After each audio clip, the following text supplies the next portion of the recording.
Apa masuk ke mediasi ini yang terdiri ada Pak Jimli tadi itu? Ya. Angle-nya tuh apa Ya sebenarnya? makanya ujung-ujung kita dengar setelah keluar gitu kan, bahwa yang di dalam itu berbicara soal mediasi.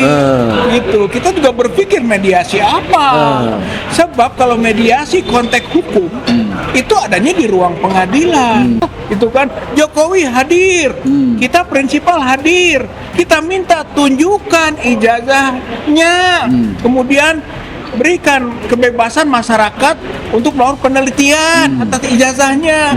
Itu di dalam forum pengadilan. Kenapa tokoh hukum yang ada di sana seperti misalnya Prof. Jimli Asidiki, Prof. Mahfud, atau mereka juga penegak hukum kan, para mantan pejabat tinggi di kepolisian, itu kok seperti tidak mengerti hukum gitu. Padahal dalam hukum itu ada azas presumption of innocence, praduga tidak bersalah.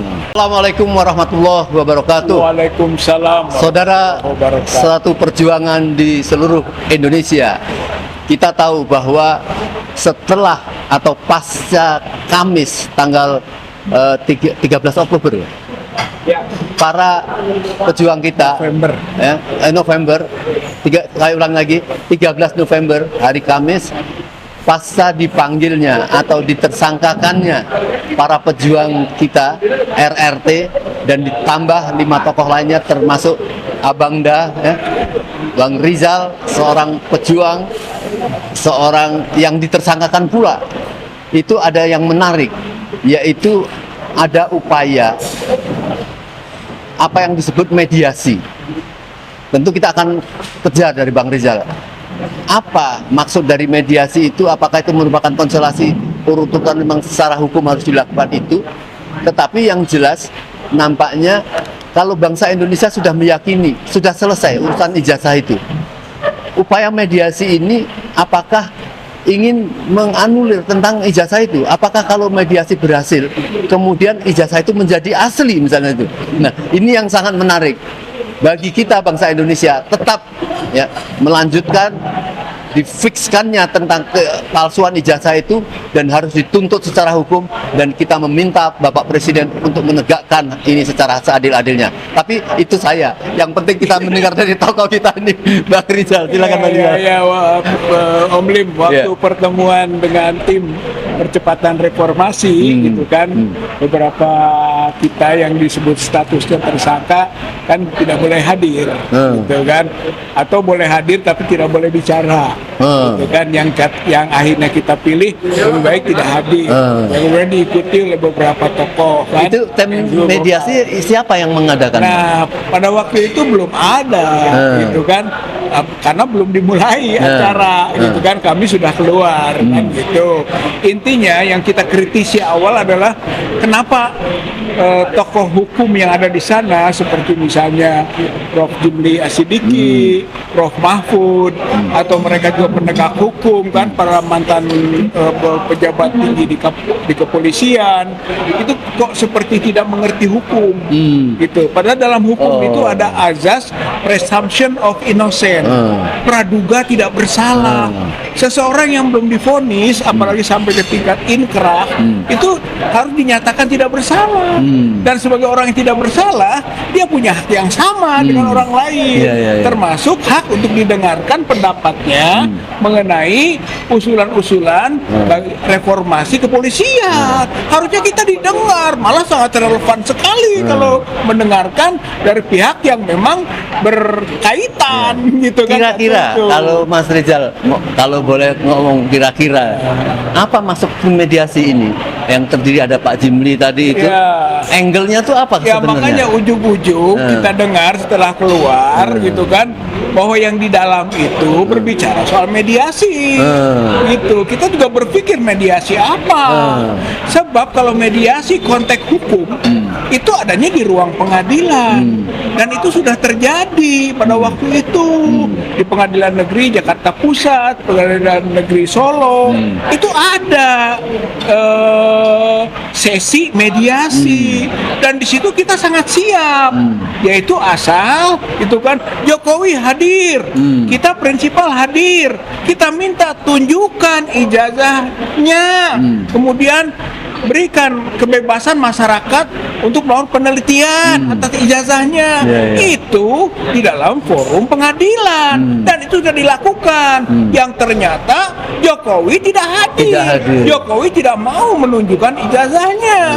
Jadi mediasi apa lagi, kan begitu? Kira-kira kalau konteksnya apa itu mediasi itu terlaksana, ini banyak ya masyarakat sudah terlalu muak kebohongan-kebohongan Jokowi ini, menuduh mediasi ini paling-paling ya mungkin tekanan dari Jokowi. Kira-kira gimana? Makanya kalau mediasi di luar yang tadi, yang ternyata terbukti bullshit saja, Jokowi siap mediasi itu, faktanya di ruang hukum yang ada ruang mediasinya, dia tidak hadir, dia tidak menunjukkan, berarti bohong, kan gitu. Sekarang mau disebut mediasi lagi, mediasi apa? Apalagi proses sedang berjalan, gitu. Lagi juga ini bukan kepentingan pihak, Om Lim, bukan urusan tersangka yang 8 dengan Jokowi saja. Ini urusan masyarakat, urusan rakyat, urusan penasaran tentang ijazahnya, ada atau tidak ada.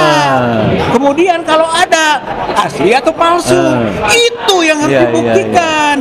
Makanya kalau konteksnya tidak itu, nggak ada mediasi. Baik, gitu kan? jadi yang terbaik ya, tentu Bang Rizal ini bukan saja tentunya akan melakukan perlawanan terhadap ditersangkakan itu, yang lebih baik supaya masyarakat tidak terpecah. Apa yang sebaiknya dilakukan? Oleh siapa nih? Oleh tentunya oleh para yang tersangkakan atau para kita. Para tersangka tentu akan mengikuti prosedur hukum yang ada. Walaupun kami tahu penersangkaan itu kriminalisasi, itu pemerkosaan hukum, gitu kan. Kita akan terus melakukan perlawanan hukum, termasuk juga kemungkinan perlawanan politik, karena ini adalah kepentingan politik menggunakan hukum, gitu kan. Kita lawan, gitu kan. Prinsipnya, gitu. Nah kemudian bahwa kita juga belum selesai urusan Bareskrim, itu TPUA, gitu kan, mengadukan kan Dumas itu, dan sampai sekarang ada surat dari Irwasum, itu proses masih berjalan, itu berarti kita akan desak terus, di mana pesakitan yang benar adalah Jokowi, karena Jokowi yang kita adukan penggunaan ijazah palsu, pembuatan ijazah palsu, gitu kan, mungkin menyuruh memalsukan kepada dimasukkan ke akta otentik, ya gitu kan, 263, 264, 266 KUHP, kan itu yang kita tuduhkan. Itu buktikan dulu. Seharusnya Bareskrim menuntaskan ini. Jangan kita, langsung ke 31, jangan tiba-tiba langsung ke kita ini kan sebagai fitnah, gitu kan, pencemaran nama baik, penghasutan. Itu kalau nanti sudah ada pembuktian. Jadi masyarakat, rakyat, aspirasinya sedang kita perjuangkan. Itu Om Lim. Saya sedikit meningkat ke politik sedikit nih ya.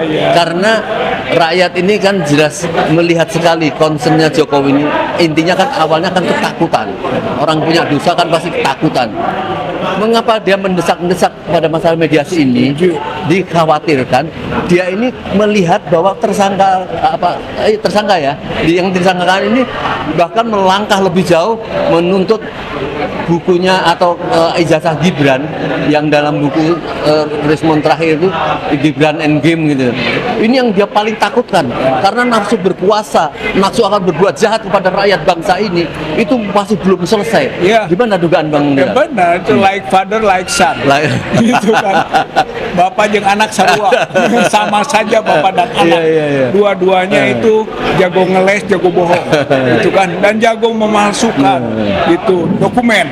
Kalau saya sudah melakukan analisis juga, gitu kan, bahkan sudah mencoba menyerap aspirasi masyarakat. Oh, publik itu yakin ijazah Joko Widodo palsu, dan juga publik yakin bahwa Gibran tidak punya ijazah SMA, tidak memenuhi syarat untuk bisa masuk memasukkan pendaftarannya ke KPUD dulu. Berarti waktu wali kota di Solo itu sudah juga tidak sah. Masya karena Allah. Dia menggunakan surat kesetaraan dari Dikdasmen. Tidak ada bukti bahwa dia itu punya ijazah. Sementara syaratnya dalam Undang-Undang Pemilu itu adalah syarat ijazah. Gitu, bukan soal kesetaraan tanpa ada bukti ijazah. Jadi sebetulnya Gibran ini fatal.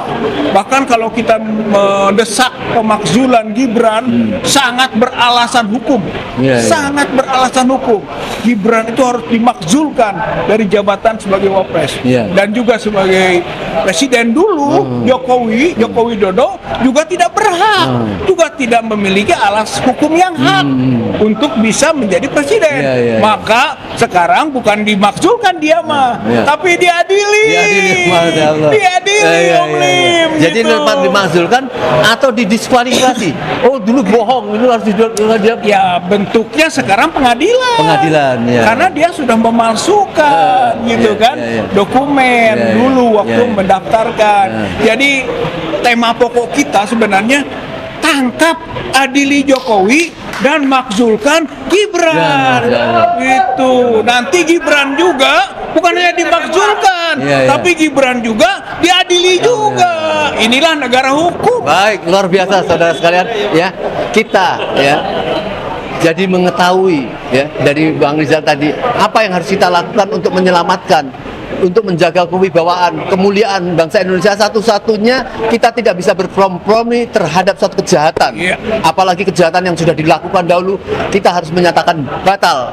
Maka untuk menyelamatkan, sekali lagi bangsa Indonesia mempunyai kewajiban. Apakah Anda mau mempunyai wakil presiden yang dikhawatirkan pula kalau Bapak Presiden yang sudah tua itu ujuk-ujuk ya menghadapi hal yang mendadak, tidak bisa melakukan suatu kepemimpinan.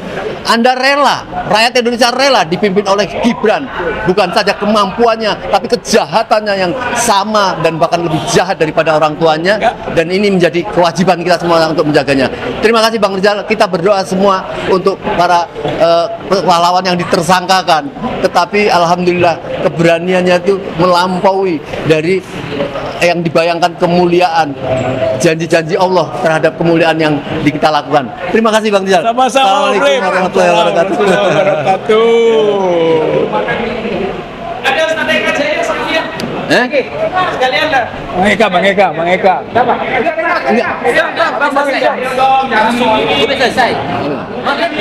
Ustaz Eka. Bang, disambung Bang, disambung. Langsung sambung. Bertiga. Ustaz Eka. Ustaz Eka Jaya ini dia mau menyampaikan pandangan tentang mediasi. Saya kira yakin Mas Eka juga mendengar ini. Bagaimana sebaiknya sikap kita sebagai umat ini terhadap upaya mediasi yang setengahnya boleh katakan menekan para tersangka dan para tokoh-tokoh kita. Silakan Mas Eka. Baik, terima kasih Om Lim. Assalamualaikum warahmatullahi wabarakatuh. Waalaikumsalam. Jadi menyikapi daripada isu yang beredar, yang disebar ya, kita juga mendengar bahwa ada beberapa pihak yang ingin mencoba untuk memediasikan kasus daripada ijazah palsu. Menurut saya pribadi tidak ada bahasa kompromi dengan kebatilan. Tidak ada kompromi dengan kebatilan ya. Bermediasi untuk bisa menyampingkan satu kebatilan, satu kejahatan yang sudah dilakukan. Ini sangat-sangat bagi saya ya tidak relevan. Ya, jujur saya katakan baik kepada saudara-saudara saya para pejuang-pejuang yang saat ini sedang ditersangkakan, bahasanya begitu, bahwa ditersangkakan ini adalah salah satu dinamika ataupun resiko perjuangan. Ya, kita di penjara, kalau bahasa kita, bahasa seorang mujahid, di penjara itu ujlah, menyendiri. Bagaimana Buya Hamka ketika dia di penjara, dia bisa menyelesaikan bukunya tentang tafsir Al-Azhar. Bagaimana tokoh-tokoh lain juga banyak di penjara karena mempertahankan kebenaran tersebut. Nah, tiba-tiba ada tokoh yang ingin coba untuk memediasi, untuk melenyapkan itu semua. Dan ingat, ini nggak bisa, hak dengan batil dicampur aduk nggak bisa, Om. Allah katakan wala talbisul haqqo bil batil. Jangan kau campur adukan sesuatu yang hak dengan yang batil. Yang hak jelas, yang batil jelas. Tinggal bagaimana kita melihat situasi kondisinya ini, ya saat ini dengan adanya ijazah, ya tanda kutip ya, memang kita katakan palsu. Bagaimana dia bisa memakai itu untuk dirinya, keluarganya, dan gengnya itu menguasai Indonesia, dirampok, dirampas kekayaan Indonesia. Jadi Bang Eka melihat bahwa upaya mediasi ini adalah upaya untuk mengkompromikan antara yang hak dengan yang batil. Iya, jangan. Kita nggak, jangan, saya bilang jangan. Ya, ini mengkompromikan satu hak, yang hak dengan yang batil nggak boleh. Ya, ini sudah jelas para tokoh-tokoh kita ini sedang mendatangkan satu hak, satu kebenaran. Ya, satu kebenaran yang didatangkan untuk melawan satu kebatilan. Dan kebatilan ini akan sirna sebetulnya. Tapi dia tahu dia batil, dia udah ketakutan, makanya ada orang-orang yang disuruh untuk bisa udah dia mendamaikan saja. Nggak bisa. Guru, ada seorang apa namanya, kepala desa, dia memakai ijazah palsunya untuk menjadi kepala desa, dihukum 2 tahun. Apalagi ini seorang presiden, apalagi ini wapres, SMA saja dia kagak lulus, bahasa kasarnya begitu. Ya ini kan sangat luar biasa, dan dicoba untuk apa namanya, dikondisikan untuk bisa kompromi, dikondisikan untuk bisa dimediasikan agar ya enggak, tetap berjalan saja, ya berjalan saja walaupun ada fitnah ini, fitnah itu dan lain sebagainya. Dalam hal perjuangan ada fitnah, hal biasa, Om. Baik, Bang Rizal. Banyak orang menilai bahwa persoalan ijazah ini adalah persoalan pidana, termasuk Bang Eka tadi mengatakan seperti itu. Ini tidak boleh dikompromi-kompromikan. Banyak yang mengatakan katanya bahwa kalau ini ada masalah perdata, silakan bisa dimediasi. Ini ada masalah pidana. Bagaimana menurut Bang Rizal? Ya memang kemarin juga perdata ada mediasi, tapi kan gagal juga karena bohong saja, gitu kan. Jokowi itu siap bermediasi itu, apalagi menunjukkan ijazahnya yang sudah jelas itu palsu dalam pandangan masyarakat dan akhir kajian ilmiah, gitu kan. Jadi jelas, maka kalau sekarang bicara mediasi lagi bullshit saja. Satu. Yang kedua, dalam pidana itu memang ada restoratif justice namanya, kan, mencari titik temu. Tapi ini mah bukan kepentingan pihak, ini kepentingan publik.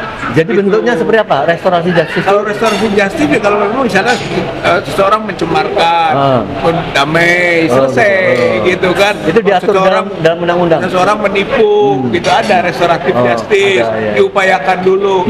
Kalau ini ijazah palsu yang digunakan sebagai dokumen publik waktu menjadi presiden, ini bukan kepentingan pihak-pihak, nggak ada kepentingan. Saya Roy Rismon dengan Jokowi, kita hanya menyuarakan apa yang dijadikan kepenasaran publik, kepenasaran rakyat. Rakyat itu butuh informasi yang sahih mengenai status ijazah Joko Widodo, ada atau enggak ada, atau kalau ada asli atau palsu. Jadi pembuktiannya harus tetap, prosesnya harus terus ke pengadilan. Terus saja, nggak apa-apa. Kita sudah terlanjur, gitu kan, dianiaya dalam bahasa kriminalisasi. Itu adalah kewenangan dia, walaupun dia melakukan tindakan sewenang-wenang. Kita jalankan saja. Nanti masuk ke pengadilan, ya kita tuntut Jokowi harus hadir. Kok dia yang melapor, masa tidak ada? Melapor harus hadir, memberikan kesaksian. Kita akan tanya dan kita akan tuntut tentang dokumen itu. Bagaimana ada fitnah, bagaimana ada pencemaran. Kalau tidak ada pembuktian ijazahnya itu palsu atau asli. Apakah proses mediasi itu tadinya mereka ini menganggap supaya tidak terjadinya pemanggilan Jokowi di pengadilan? Ada upaya seperti itu? Saya kira itu yang bisa dibaca oleh masyarakat rakyat. Ini motivasi Jokowi nggak punya ijazah atau ijazahnya memang palsu. untuk dihindari adanya proses peradilan. Makanya dimediasi sekarang supaya selesai, gitu kan, tanpa adanya pembuktian. Itu yang tidak akan mungkin kita terima. Seperti yang sebagai Ustadz Eka tadi, nggak ada pencampur adukan batil dan hak. Ini batil, ijazah palsu itu batil. Kita akan buktikan kebatilannya, dan siapa yang melakukan kebatilan harus dihukum. Itu Om Lim, tuntutan kita. Ya, baik. Saya kira ini sesuatu yang memang berat, ya. Masyarakat sudah terlanjur, bahkan jangankan masyarakat, beliau yang ditersangkakan, ya, yang itu untuk melakukan perlawanan-perlawanan seperti ini, beliau bukan berani, tapi kita harus menolak kalau misalnya ditersangkakan, ya, kemudian dihukum, ya, dengan jelas-jelas fakta-fakta yang jelas tidak terbukti itu. Oleh karenanya, maka kita terus mendorong supaya Polri harus berhati-hati di sela-sela dalam perencanaan atau persiapan reformasi Polri itu, apakah mampu menunjukkan keberanian menegakkan keadilannya, menegakkan pembelaan rakyat, ya. Apabila tidak, maka kita semua akan menjadi berkabung. Tapi saya yakin, semoga Polri tahu bahwa ini sudah diamati oleh seluruh dunia. Bahkan semalam saya lihat Bang Dr. Indrayana dari Melbourne, dari Australia, mengatakan dia akan membela habis-habisan kepada Rodo dan kawan-kawan karena diperlakukan secara zalim.